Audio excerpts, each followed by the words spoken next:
Bonjour à tous, aujourd'hui je vous propose des corrections d'exercices mais en utilisant quelques propriétés sur les ensembles. Pour voir ces propriétés, je vous conseille une vidéo où elles sont mentionnées et quelques-unes sont déjà démontrées. Commençons par un premier exercice. Ici, vous avez une histoire avec des jaguars et des décapotables. Je vous conseille d'illustrer cet exercice avec un diagramme de veine. On a ici une condition avec donc 12 dans une intersection et puis après il va falloir calculer parmi les 20 jaguars qu'on va avoir donc 8 dans la partie non décapotable. Et puis après on va regarder la suite des informations. On a 35 décapotables, donc on faut enlever les 12 qui sont des jaguars et on trouve qu'il y a 23 donc décapotables non jaguars. Dans la fin de cette présentation, on a encore quelques éléments qui manquent dans l'univers. Il va falloir regarder et on en trouve 7. Maintenant, commençons à répondre aux questions. Une jaguar non décapotable, où est-ce que c'est? Eh bien, c'est la partie qui se colorie en bleu. On en a 8 sur les 50 de l'univers. Ensuite, une probabilité se note comment? Eh bien, ici, on peut utiliser la notion ensembliste avec J intersecté avec non D et donc 8 sur 50. Question suivante, une décapotable qui ne soit pas jaguar, on doit voir les 23 sur 50. Pareil, on va noter ça avec la notion donc d'ensemble pour les probabilités et on trouve donc nos 23 sur 50. La question c'est une voiture qui soit ni jaguar ni décapotable, il s'agit de quelque chose qui n'est ni dans la bulle J ni dans la bulle D. Ce sont donc 7 sur 50 qui restent comme probabilité. Voilà pour cet exercice. Passons maintenant à l'exercice 2. Je vous propose une autre façon d'organiser les informations. Cette fois-ci, on a une assurance avec assurance maladie ou accident.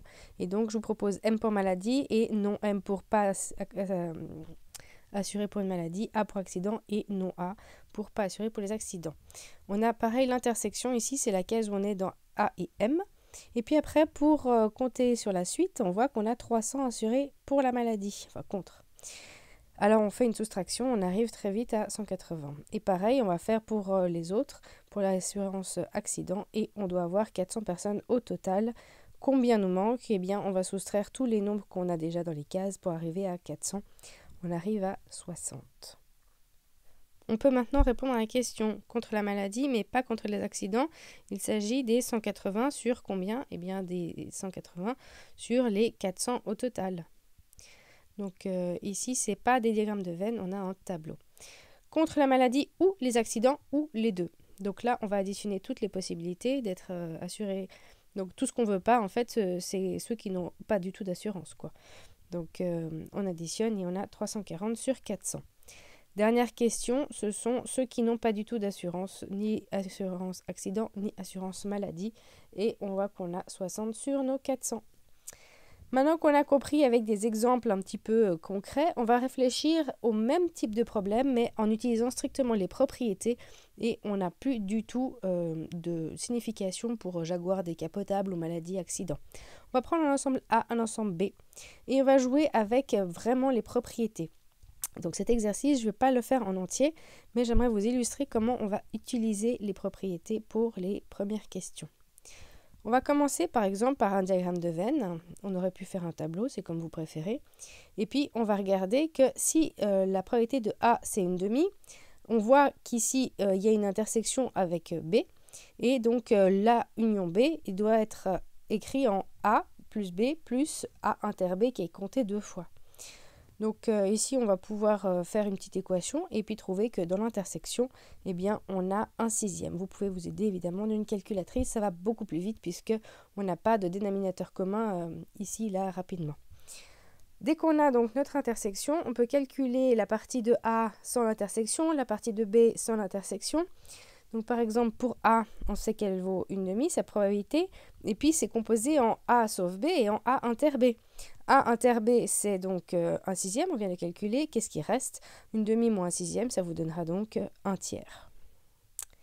Donc un tiers, on peut l'écrire sur le diagramme, et puis après on va faire de même pour B, puisque la probabilité de B se décompose comme probabilité de B sauf A plus la probabilité de A inter B, qui est toujours de 1 sixième, et la probabilité de B est donnée donc 5 sur 12.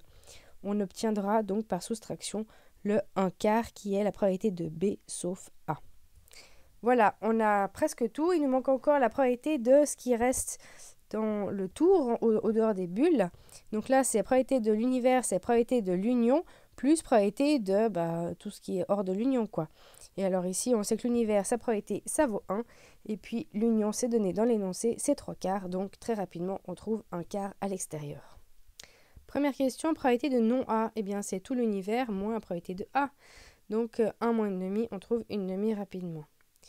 Après, on va utiliser d'autres propriétés pour la question B. Non A inter non B. Vous pouvez vous amuser à colorier pour voir à quoi ça correspond. Et donc, non A inter non B, ça correspond à le contraire de A union B. Et donc, on a une propriété qui va nous aider à calculer ça, qui vaut 1/4. Je vous laisse les fiches. N'hésitez pas à arrêter la vidéo pour revoir un passage, pour arrêter avant de voir le suivant. Et je vous souhaite bon travail pour terminer cet exercice. On se retrouve en question dans les commentaires sur Classroom ou alors en vidéoconférence. Jusque-là, bon travail à tous.